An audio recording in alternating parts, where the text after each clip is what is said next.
नमस्कार, big news big show में आपका स्वागत है। आपके साथ मैं हूं Raj Thakur. Big news big show में आज सबसे पहले बात करेंगे प्रधानमंत्री नरेंद्र मोदी के लोकसभा में संबोधन की, जिसमें एक तरफ उन्होंने महाकुंभ के सफल आयोजन पर अपनी बात रखी, तो वहीं विपक्ष पर करारा वार भी किया। आगे बात करेंगे महाराष्ट्र के नागपुर में सुलगी हिंसा की आग की। वहां किस बात पर इतना बवाल हो गया कि कर्फ्यू भी लगाना पड़ा, और सीएम देवेंद्र फडणवीस को आगे आकर लोगों से शांति बनाए रखने की अपील करनी पड़ी। इन तमाम बातों से आपको रूबरू कराएंगे। फिर बात करेंगे आखिर कौन पंजाब और हिमाचल प्रदेश का भिंडरावाला के नाम पर माहौल बिगाड़ने की कोशिश कर रहा है। आगे आपको लिए चलेंगे हरियाणा विधानसभा की कार्रवाई की तरफ, जो काफी हंगामेदार रही। हुड्डा सरकार के दौरान 2008 में पुलिस भर्ती को लेकर सदन से विपक्ष ने वॉकआउट कर दिया। साथ ही अलग अलग मुद्दों को लेकर हरियाणा विधानसभा के अंदर चर्चा हुई। अंत में बात होगी दिल्ली विधानसभा के ओरिएंटेशन कार्यक्रम की, जिसकी शुरुआत लोकसभा स्पीकर ओम बिरला ने की और दिल्ली के विधानसभा में क्लास ली। और अंत में बात करेंगे एक ऐसी खबर की जिसे जानकर आप चिकन मोमोज खाने से पहले एक नहीं, दो नहीं, बल्कि कई बार सोचेंगे। तो अगले आधे घंटे में दिखाएंगे आपको ये तमाम खबरें जो आपके लिए जानना बेहद जरूरी। बने रहे हमारे साथ।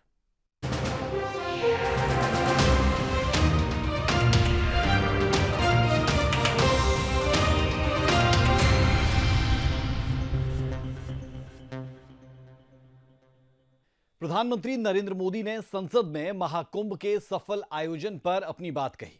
इस दौरान प्रधानमंत्री ने देश की जनता का आभार जताया और कहा कि महाकुंभ की सफलता में अनेक लोगों का योगदान है। मैं सरकार, समाज के सभी कर्मयोगियों का अभिनंदन करता हूं। प्रधानमंत्री ने अपने संबोधन में अयोध्या में बने दिव्य और भव्य श्री राम मंदिर का भी जिक्र किया और बताया कि कैसे देश अगले 1000 वर्षों के लिए तैयार हो रहा है।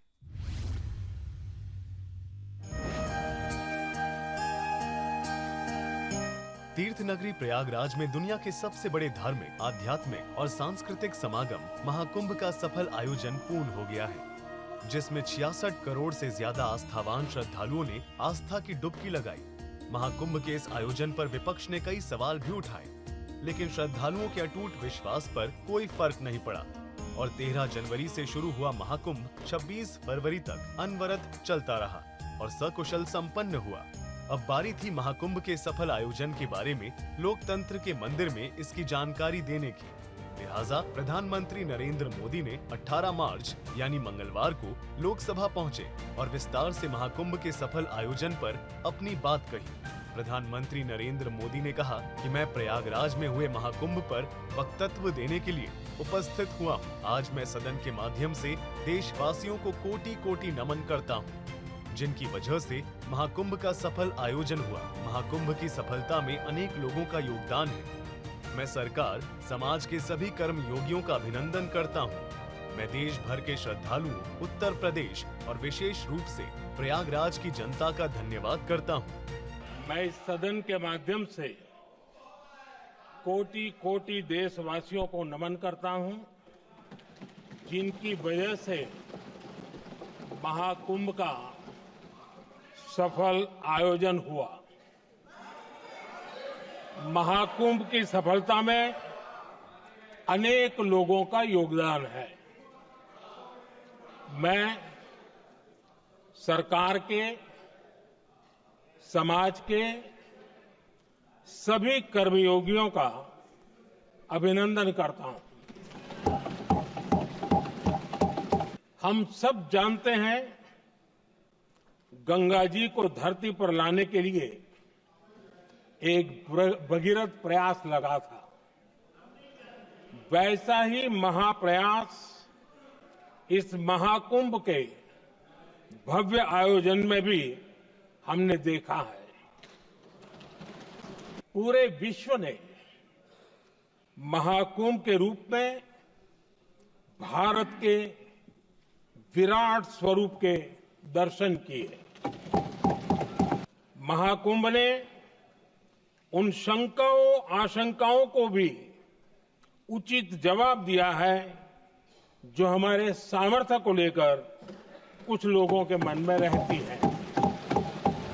प्रधानमंत्री ने अपने संबोधन में ये भी कहा कि पूरे विश्व ने महाकुंभ के रूप में भारत के विराट स्वरूप के दर्शन किए। सबका प्रयास का यही साक्षात स्वरूप है। यह जनता जनार्दन के संकल्पों के लिए जनता जनार्दन की श्रद्धा से प्रेरित महाकुंभ था, जिसमें हमारी राष्ट्रीय चेतना के जागरण के विराट दर्शन हुए। वहीं प्रधानमंत्री ने श्री राम मंदिर की चर्चा करते हुए भी कहा कि पिछले वर्ष अयोध्या के राम मंदिर प्राण प्रतिष्ठा समारोह ने हम सभी को यह एहसास कराया कि देश अगले 1000 वर्षों के लिए कैसे तैयार हो रहा है। इस वर्ष महाकुंभ ने हमारी सोच को और मजबूत किया है। पिछले वर्ष अयोध्या के राम मंदिर प्राण प्रतिष्ठा समारोह में हम सभी ने ये महसूस किया था कि कैसे देश अगले 1000 वर्षों के लिए तैयार हो रहा है। इसके ठीक 1 साल बाद महाकुंभ के इस आयोजन ने हम सभी के इस विचार को और दृढ़ किया है। देश की ये सामूहिक चेतना देश का सामर्थ्य बताती है। पीएम मोदी ने कहा कि इतिहास में कुछ ऐसे पल आते हैं जो आने वाली पीढ़ियों के लिए मिसाल बन जाते हैं। भक्ति आंदोलन के दौरान जिस तरह आध्यात्मिक चेतना जागृत हुई थी, वैसे ही महाकुंभ भी सांस्कृतिक और आध्यात्मिक चेतना को पुनर्जीवित करने वाला आयोजन है। पीएम ने मॉरिशस का उदाहरण देते हुए भी कहा कि वहां जब उन्होंने महाकुंभ का पवित्र जल गंगा तालाब में अर्पित किया तो पूरे देश में उत्सव जैसा माहौल बन गया। ये हमारी परंपरा और संस्कृति को आत्मसात करने की भावना को दर्शाता है। बीते हफ्ते मैं मॉरिशस में था। मैं त्रिवेणी से, प्रयागराज से महाकुंभ के समय का पावन जल लेकर गया था। जब उस पवित्र जल को मॉरिशस के गंगा तालाब में अर्पित किया गया तो वहां जो श्रद्धा का, आस्था का, उत्सव का माहौल था वो देखते ही बनता था। बहरहाल लोकतंत्र के मंदिर में महाकुंभ जैसे दिव्य और भव्य आयोजन पर विस्तार से देश के प्रधानमंत्री का बोलना देश की सांस्कृतिक और आध्यात्मिक चेतना के साथ ही भारतीय संस्कृति और सभ्यता को संबल प्रदान करता है। ब्यूरो रिपोर्ट, सूर्या समाचार।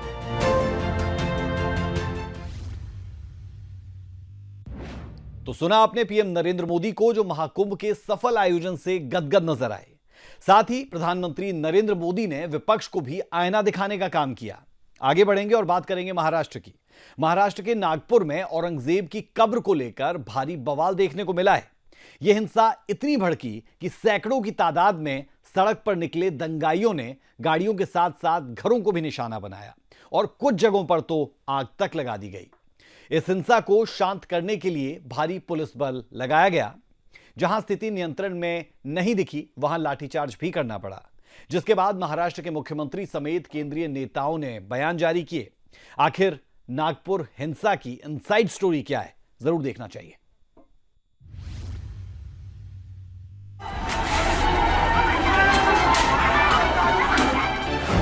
औरंगजेब की कब्र पर विवाद, नागपुर में फसाद।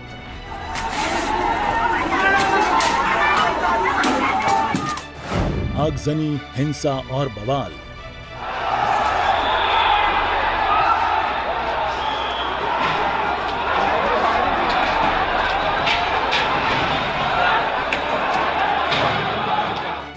अफवाह से बढ़ा तनाव, पुलिस पर भी पथराव।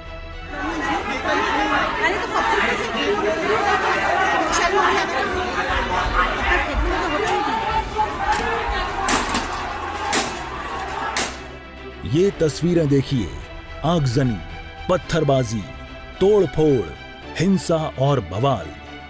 महाराष्ट्र के नागपुर में औरंगजेब कब्र विवाद ने हिंसक रूप ले लिया। पुलिस कर्मचारियों पर भी दंगाइयों ने पत्थर फेंके। कई गाड़ियों को आग के हवाले किया गया। पुलिस कर्मियों को दंगाइयों को काबू करने के लिए आंसू गैस के गोले भी छोड़ने पड़े। नागपुर में हुई हिंसा के पीछे की वजह थी महज एक अफवाह। विश्व हिंदू परिषद और बजरंग दल ने छत्रपति शिवाजी महाराज की प्रतिमा के सामने औरंगजेब की कब्र हटाने की मांग करते हुए प्रदर्शन किया। प्रदर्शनकारियों ने औरंगजेब का पुतला जलाया। पुतले में आपत्तिजनक सामग्री का इस्तेमाल किया गया था। घटना का वीडियो वायरल होने के बाद समुदाय विशेष के लोग चौराहे पर जमा हो गए। धार्मिक भावनाओं को ठेस पहुंचाने का आरोप लगाने लगे। स्थिति तनावपूर्ण हो गई और पुलिस ने भीड़ को तितर-बितर करने के लिए हल्का बल प्रयोग किया। इसके बाद कुछ युवा दूसरे चौक पर पहुंचे। दूसरे पक्ष के लोग भी मौके पर पहुंच गए। दोनों पक्षों में पथराव शुरू हो गया, जिसमें घरों और दर्जनों वाहनों को नुकसान पहुंचा। अब जरा प्रत्यक्षदर्शियों की जुबानी सुनिए कि नागपुर में हिंसा कैसे शुरू हुई और उस समय तनावपूर्ण स्थिति किस हद तक हो गई थी। मेरी दुकान में बंद किया 10:30 बजे। मेरे किराना स्टोर की दुकान बंद करके आया। मैं खाना खाने बैठा, शोरगुल हो रहा था। मैं ऐसे ही कुछ समझ नहीं आ रहा था। फिर एकदम से पत्थर मारना, लाठी चलना। मैं एकदम से घर बाहर जाके देखा तो वहां से गाड़ियों को घसीट के फोड़ रहे, गाड़ी पे आग लगा रहे। 3 लोग अंदर घुसे। उन लोग को ऊपर से भैया लोग ने चिल्लाए, एक तो उन लोग निकल गए। मैं वो बेचारा पूरी गाड़ी ऐसे जल के ऊपर तक अंगार जल रही थी, वो पूरी गाड़ी थी। मैं आया पानी का पाइप लेके गाड़ी को मैं कैसे बुझाने के लिए, तो मेरे को पत्थर फेंक के मार दिया। इस बीच महाराष्ट्र के मुख्यमंत्री देवेंद्र फडणवीस ने शांति की अपील की और लोगों से अफवाहों पर ध्यान न देने को कहा है। नागपुर के महल इलाके में जिस प्रकार से तनाव की स्थिति निर्माण हुई, ये बहुत ही निंदनीय है।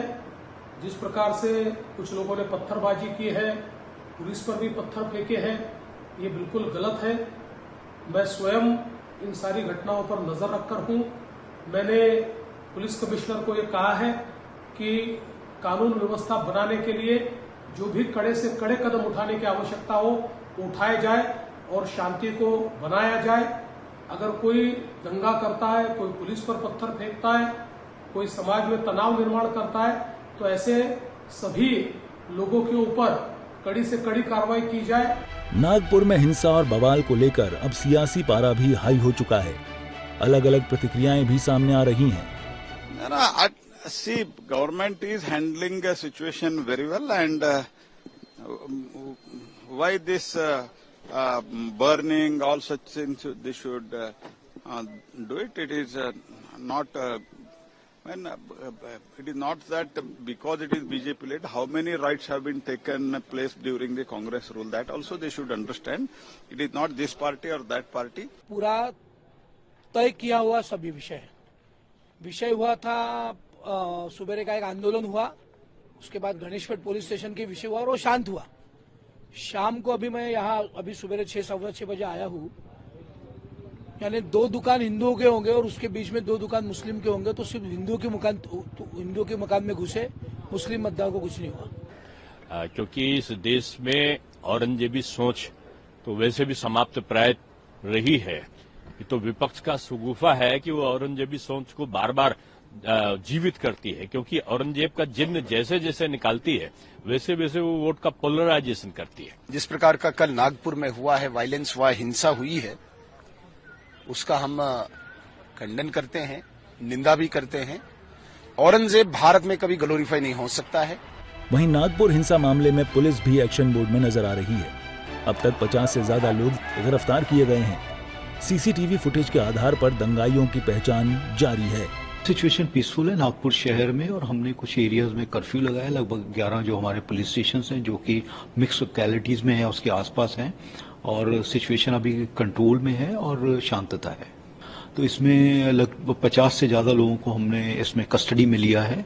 और इसके अलावा भी जो लोग सीसीटीवी में या फिर वीडियोस में या फिर सोशल मीडिया पे नजर आ रहे हैं इस तरह की हरकत करते हुए या शांतता को नुकसान पहुंचाते हुए या फिर पब्लिक प्रॉपर्टी को नुकसान पहुंचाते हुए, तो उन लोगों को भी हम आइडेंटिफाई कर रहे हैं और उनके ऊपर कार्रवाई कर रहे हैं। बहरहाल अमूमन शांत रहने वाले नागपुर में हिंसा की आग कैसे भड़क उठी, क्या इस हिंसा को प्लानिंग के तहत अंजाम दिया गया था, ये तो जांच का विषय है। सूर्या समाचार के लिए ब्यूरो रिपोर्ट।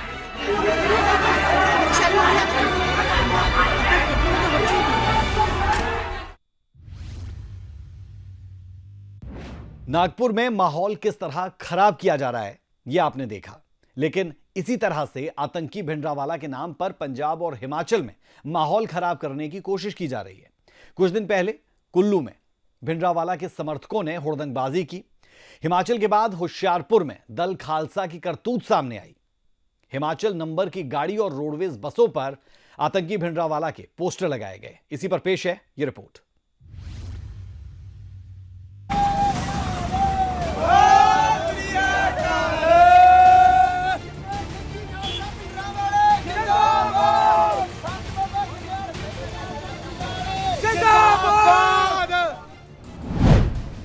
पंजाब हिमाचल में माहौल खराब करने की कोशिश, आतंकी भिंडरावाले के बहाने माहौल बिगाड़ने की साजिश,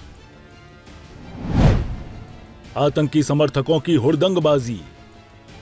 ये तस्वीरें देखिए जरा, कैसे ये लोग हाथों में आतंकी भिंडरावाले की फोटो के पोस्टर स्टिकर लिए सरेआम हिमाचल की बसों पर लगाकर नारे लगा रहे हैं। अब इसे देखकर तो यही कहा जा सकता है कि हिमाचल और पंजाब में माहौल खराब करने की कोशिश की जा रही है। आतंकी भिंडरावाले के नाम पर माहौल बिगाड़ने की कोशिश ये लोग कर रहे हैं। जी हां, इतना ही नहीं, हिमाचल की पंजाब सीमा में प्रवेश करने वाली निजी कारों, वाहनों और भारी वाहनों पर भी आतंकी भिंडरावाले के स्टिकर लगाए जा रहे हैं। 15 मार्च को हिमाचल में बाहरी लोग आतंकी भिंडरावाले के पोस्टर और झंडे लेकर हुड़दंगबाजी कर रहे थे, जिसके बाद स्थानीय लोगों के टोकने पर कुल्लू में आतंकी भिंडरावाले के समर्थक ने लोगों के साथ मारपीट की। हालांकि लोगों ने बाइक से पोस्टर और झंडे निकाल दिए, जिसके बाद अब पंजाब में आतंकी भिंडरावाले के समर्थक हिमाचल नंबर की कार और बसों को निशाना बना रहे हैं और आतंकी भिंडरावाले के पोस्टर लगा रहे हैं। दरअसल कुल्लू में आतंकी समर्थकों ने हुड़दंगबाजी की थी। आतंकी भिंडरावाले के पोस्टर और झंडे लगाने पर लड़ाई हुई थी। स्थानीय लोगों ने पोस्टर और झंडे का विरोध किया। लोगों ने बाइक से झंडे उतारे थे। हिमाचल के बाद होशियारपुर में दल खालसा की करतूत। हिमाचल नंबर की गाड़ी और रोडवेज बसों पर लगाए आतंकी भिंडरावाले के पोस्टर। दल खालसा ने दी हिमाचल सरकार को चेतावनी। जो पोस्टर लगाकर और ये लगाकर आए, उसमें हमने FIR भी दर्ज की थी जब आए थे। कई बार कुछ शरारती लोग ऐसे होते हैं जो इस प्रकार की वारदात करते हैं। जो आपने कहा है कि जो मनाली वाली बस की बात है, मैं पंजाब के चीफ मिनिस्टर से इस बारे में बात करूंगा। वहीं पूरे मामले को लेकर हिमाचल के पूर्व मुख्यमंत्री जयराम ठाकुर का बयान आया है। उन्होंने कहा कि हिमाचल में खालिस्तान समर्थकों द्वारा झंडे लहराए जा रहे हैं, विरोध करने पर मारकाट हो रही है। अब हालात और बिगड़ रहे हैं। सरकार को इस मामले में दखल देना चाहिए। हमारे पड़ोसी राज्य के नौजवान हिमाचल प्रदेश में आते हैं, उनका स्वागत है, लेकिन जिस तरह से हुड़दंग यहां पर मचा रहे हैं, जिस तरह से भिंडरावाला का फोटो लगा करके वो अपने वाहनों पर, गाड़ियों पर झंडे लगा करके उनके सम्मान में बातें कह रहे हैं, और जब उनको रोका जा रहा है तो वो कानून व्यवस्था की धज्जियां उड़ा रहे हैं। और ताजा घटना अध्यक्ष महोदय इस प्रकार से घटित हुई अभी हाल ही में। हिमाचल प्रदेश की बस, शायद वो मनाली डिपो की बस थी और दिल्ली गई थी, कहां गई थी, लेकिन पंजाब में कहीं रोका गया और उस गाड़ी को तलवारें लेकर के जो है वो गाड़ी के ड्राइवर को गाड़ी रोकने के लिए बाध्य किया गया। और बाध्य करने के साथ साथ में भिंडरावाले के फोटो, जहां मुख्यमंत्री का फोटो लगा है, उसके साथ भिंडरावाले का फोटो वहां पर चिपका दिया गया। पूरे सोशल मीडिया में ये चल रहा है। क्या मुख्यमंत्री जिस बात को सुनिश्चित करेंगे कि पंजाब की सरकार के साथ इस विषय को उठाएंगे? आपको बता दें कि 15 मार्च को कुल्लू और ऊना जिले में होला मोहल्ला के नाम पर पंजाब के टूरिस्ट का हुड़दंग देखने को मिला। मणिकरण साड़ा बैरियर पर कुछ बाइक सवार बैरियर कर्मियों के साथ धक्का मुक्की भी करते हुए नजर आए थे। स्थानीय लोगों से भी अभद्रता के मामले देखने को मिले। आतंकी भिंडरावाले को समर्थित कुछ संगठन हिमाचल और पंजाब का माहौल खराब करने की कोशिश में जुटे हुए हैं। इस तरह की घटनाएं माहौल बिगाड़ने के लिए की जा रही हैं। हालांकि इस पर हिमाचल के पूर्व सीएम जयराम ठाकुर ने सरकार से सख्त कार्रवाई करने की अपील की है। अब देखना होगा कि पंजाब और हिमाचल का भाईचारा खराब करने के पीछे कौन साजिश रच रहा है। भिंडरावाले के नाम पर आखिरकार क्यों 2 राज्यों में फूट डालने की कोशिश हो रही है? आतंकी के पोस्टर को कार और बसों पर लगाने के पीछे का मंसूबा क्या है? आखिरकार फिर से क्यों आतंकी भिंडरावाले का नाम जोर शोर से लेकर कैसी साजिश रची जा रही है? ब्यूरो रिपोर्ट, सूर्या समाचार। तो आपने देखा किस तरह पंजाब से हिमाचल जा रहे दो पहिया वाहनों पर प्रतिबंधित झंडे लगाकर घूमने के मामले में हिमाचल पुलिस की कार्रवाई का पंजाब में विरोध शुरू हो चुका है। बहरहाल बढ़ेंगे आगे। सोमवार को हरियाणा का बजट पेश होने के बाद मंगलवार को सदन की कार्रवाई हुई, जिसमें सत्ता पक्ष और विपक्ष के बीच जबरदस्त हंगामा देखने को मिला।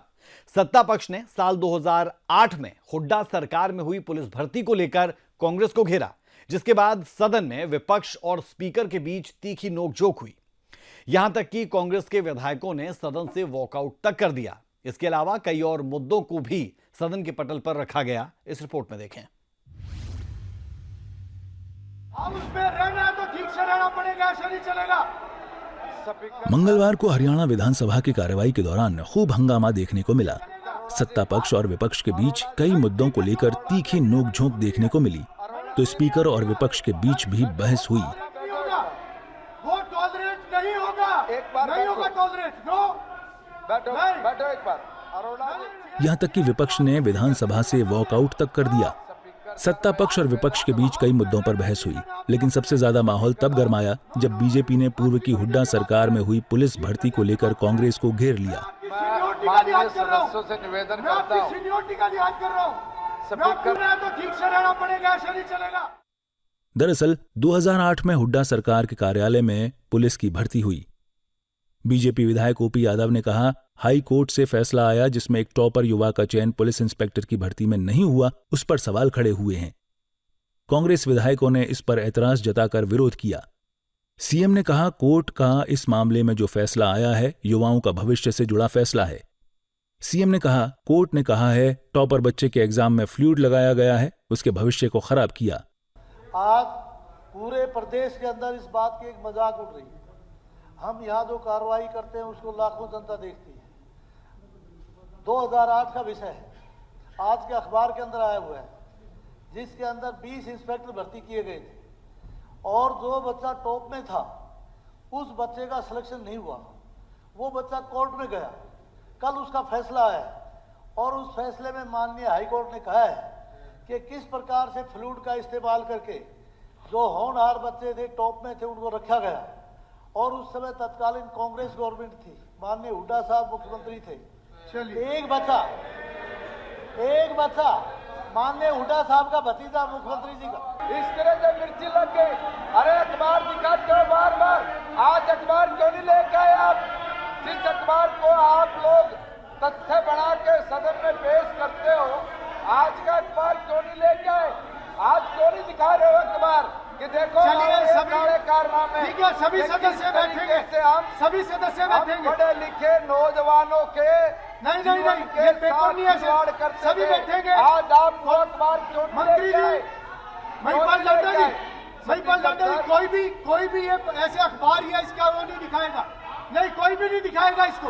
आपके माध्यम से निवेदन करूंगा कि सरकार इसके खिलाफ कोर्ट के अंदर जाए। कोर्ट ने लंबा समय देने के नाते कोई कार्रवाई करने के लिए इनकार किया है। ठीक है, सरकार जो प्रक्रिया करना चाहिए आप कार्रवाई करे। ये बहुत बच्चों के भविष्य का मुद्दा है। खिलवाड़ हुआ है उनके हितों की रक्षा के लिए सरकार सुप्रीम कोर्ट के अंदर जाए। वहीं मुख्यमंत्री ग्रामीण आवास योजना के तहत गरीबों को घर दिए जाने को लेकर कांग्रेस के विधायक शीशपाल कहरवाल ने सत्ता पक्ष से सवाल किए, तो सीएम नायब सैनी और मंत्री महिपाल ढांडा ने जवाब दिया। सीएम ने कहा कि मकान देने की गारंटी पीएम नरेंद्र मोदी की है और वो पूरी की जा रही है। हमारी सरकार का सीधा सोचना है कि कोई भी व्यक्ति बिना छत के ना रहे। हम लोग इसके लिए संकल्पबद्ध हैं और आदरणीय नायब सैनी और माननीय प्रधानमंत्री नरेंद्र मोदी जी ने जो संकल्प लिया है उस संकल्प को हम लोग बहुत तेजी से पूरा करने लग रहे हैं। फिर भी साथी के यहाँ पे अगर कुछ कमी बाकी बचती है तो वो एक बार लोगों को बोले कि पोर्टल पे अप्लाई भी कराए और हम लोग उसको बहुत सीरियसली लेंगे। जाती है अभी तक जितने घर हमारे या जो भी चीज क्लियर हुई है वो है, ये 2 गांव नहीं है, ये गांव में मौजू खेड़ा गांव में हम लोगों ने लैंड ली है। आसपास में के जो गांव हैं उनको भी वहीं पे उपलब्ध करा के, देखिए जमीन जिस गांव में नहीं है वहां पे लेके कैसे बनाएंगे। जहां पर जमीन है, जहां हमें जमीन अवेलेबल हुई मिली, वहीं पे हम लोगों को मकान बना के दे रहे हैं। सरकार कह रही है कि हमने गरीब आदमियों को मकान देकर हम उनको छत देने का काम कर रहे हैं और प्लाट देने का काम किया। तो मैं आपको ये बताना चाहूंगा और आप भी मुझे कृपया करके बताइए कि जो मकान है, आपने तो कहा था कि 2022 तक सबको छत मिल जाएगी, वो नहीं मिली। जो आपने आंकड़े दिए हैं, मेरे पास आंकड़े दिए हैं, मैं आपको बताना चाहूंगा कि वो 2023-24 के लिए आपने 1240 घरों की स्वीकृति दी है और 24-25 के लिए 2445 की। सर मैं आपसे पूछना चाहता हूं, क्या 2240 घर अगर पूरे हरियाणा में 6600 से ज्यादा गांव हैं, 5-6 गांव के पीछे एक घर आता है, कैसे गरीब आदमी को घर मिलेगा? मंत्री जी ने बहुत डीपली इसके ऊपर जवाब दे दिया। 20 तारीख को जो हमारे लगभग 70,000 के करीब में ऐसे बेनिफिशियरी हैं जिन्होंने रजिस्टर्ड किया था, उनको वेरीफाई कर लिया है। वेरीफाई करके उनके खाते के अंदर 20 तारीख को 150 करोड़ रुपया एक किस्त उनके खाते में सभी के चली जाएगी, कोई नहीं बचेगा। अगर आपके पास कोई ऐसा है तो आप उसका रजिस्ट्रेशन कराइए, हम उसको वेरीफाई करते हैं। आप कह रहे हैं कि 2022 तक माननीय अध्यक्ष जी इन्होंने क्वेश्चन उठाया कि सबके सर के ऊपर छत होगी, हम दे रहे हैं ना माननीय अध्यक्ष जी, हम दे रहे हैं, क्योंकि पोर्टल के ऊपर रजिस्टर्ड करते हैं, उसको वेरीफाई करते हैं। वेरीफाई करने के बाद प्रधानमंत्री आवास योजना के तहत मकान देने की गारंटी अगर किसी की है तो नरेंद्र मोदी की है। विधानसभा की कार्रवाई के दौरान जबरदस्त हंगामा देखने को मिला। पक्ष विपक्ष की नोकझोंक के दौरान कांग्रेस के कई विधायक स्पीकर की वेल में भी पहुंच गए और नारेबाजी भी की। वहीं सदन में खूब हंगामा हुआ। कांग्रेस के विधायकों ने वॉकआउट तक कर दिया। हालांकि बाद में कांग्रेस के विधायक वापस आ गए और सदन की कार्रवाई जारी की गई। सूर्या समाचार के लिए चंडीगढ़ से रवि चंदेल की रिपोर्ट।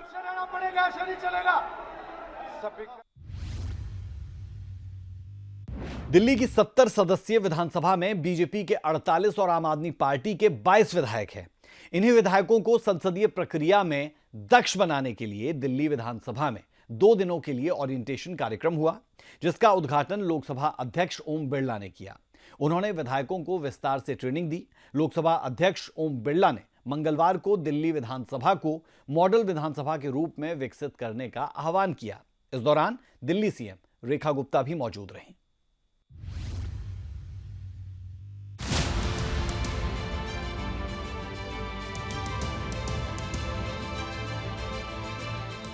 दिल्ली विधानसभा में विधायकों के लिए 2 दिवसीय ओरिएंटेशन कार्यक्रम हो रहा है, जहां दिल्ली की मुख्यमंत्री रेखा गुप्ता, स्पीकर विजेंद्र गुप्ता और सभी विधायक कार्यक्रम में भाग लेने पहुंचे। इस ओरिएंटेशन प्रोग्राम का उद्घाटन लोकसभा अध्यक्ष ओम बिरला ने किया। उन्होंने कहा कि हमें प्रयास करना चाहिए कि हम टेक्नोलॉजी का उपयोग करें और उसी के साथ बिल पर चर्चा करें। वहीं दिल्ली विधानसभा स्पीकर विजेंद्र गुप्ता ने कहा कि विधायक बनना अपने आप में एक बहुत बड़ी जिम्मेदारी है।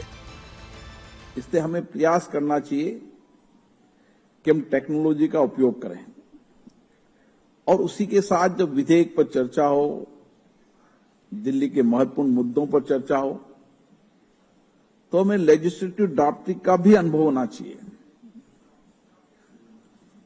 लेजिस्लेटिव ड्राफ्टिंग का जिनका अनुभव होगा वो विधेयक पर गंभीर चर्चा कर पाएंगे, क्योंकि कई बार जब विधेयक लाते हैं तो विधेयकों में लेजिस्लेटिव ड्राफ्टिंग की कमी होती है और जो विधायक इसमें दक्षता हासिल कर लेगा वह राज्य के हित में भी काम करेगा और सरकार को भी सहयोग करेगा और विधानसभा को भी सहयोग करेगा। इस महान सदन ने कई उतार चढ़ाव देखे हैं। आजादी से पहले इंपीरियल लेजिस्लेटिव काउंसिल, फिर सेंट्रल लेजिस्लेटिव असेंबली, आजादी मिलने के बाद पहले विधानसभा, फिर महानगर परिषद और अब विधानसभा। देश के किसी भी दूसरे राज्य की विधानसभा का इतिहास इतना अनूठा नहीं मिलेगा। वास्तव में देश के लोकतांत्रिक इतिहास में इस सदन का विशेष महत्व है। आप सब पिछले महीने चुनाव जीतकर और जनता का विश्वास हासिल करके इस महान सदन में आए हैं।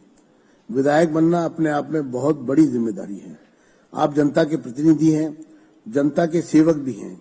इसलिए आप विधानसभा में जो कुछ भी कहेंगे या करेंगे वह केवल आपका अपना विचार या काम नहीं होगा, बल्कि उसका संबंध दिल्ली की जनता से है।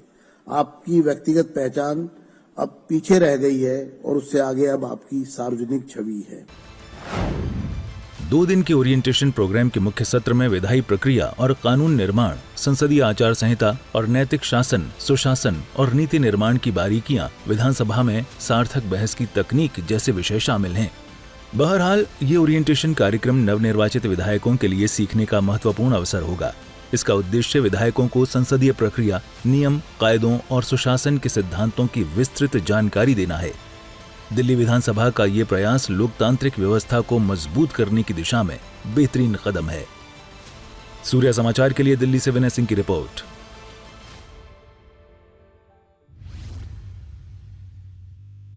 और अब बात कर लेते हैं चिकन मोमोज की। अगर आप भी मोमोज खाते हैं और वो भी चिकन वाले, तो सावधान हो जाइए, क्योंकि आपके मोमोज में चिकन की जगह कुत्ते का या फिर किसी और जानवर का मांस हो सकता है। जी हां, बिल्कुल ठीक सुना आपने। मोहाली के मटौर गांव से इसी तरह का मामला सामने आया है, जिसने स्वास्थ्य विभाग पर कई तरह के सवाल भी खड़े कर दिए हैं। ये रिपोर्ट जरा आप देखें।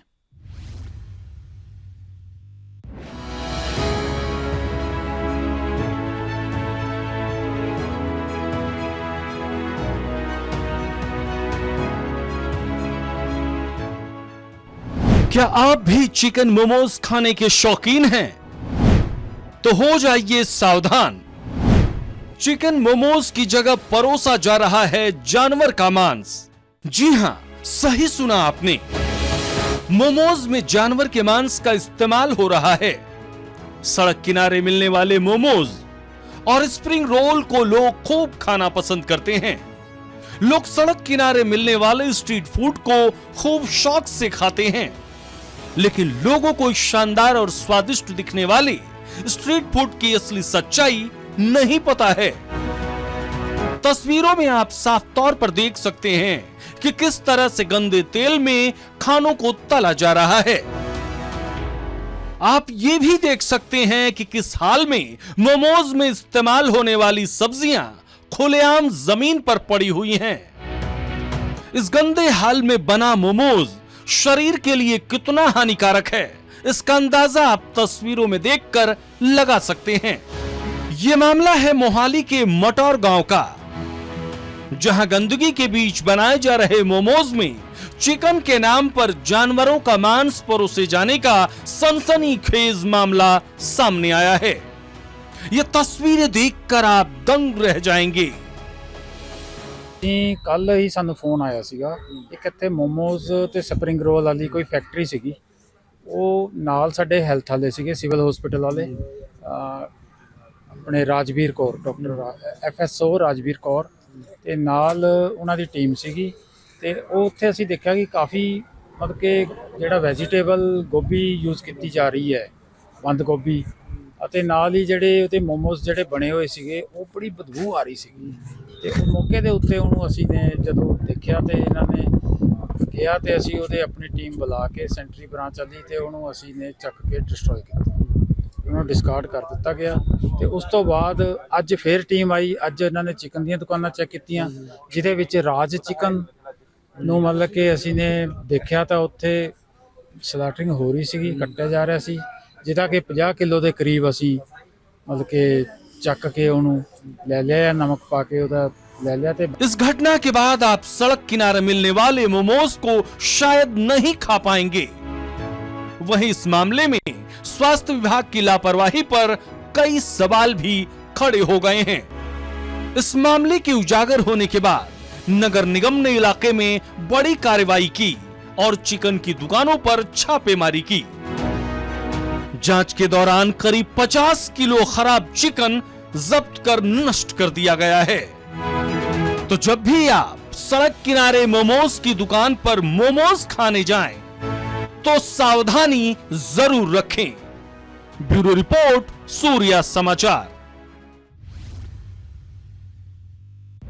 तो बिग न्यूज बिग शो में दिखाई हमने आपको वो खबरें जो सीधा जुड़ी है आपसे। अभी के लिए इस बुलेटिन में इतना ही। मुझे मेरी पूरी टीम को दें इजाजत। खबरों का सिलसिला सूर्या समाचार पर बदस्तूर जारी है। नमस्कार।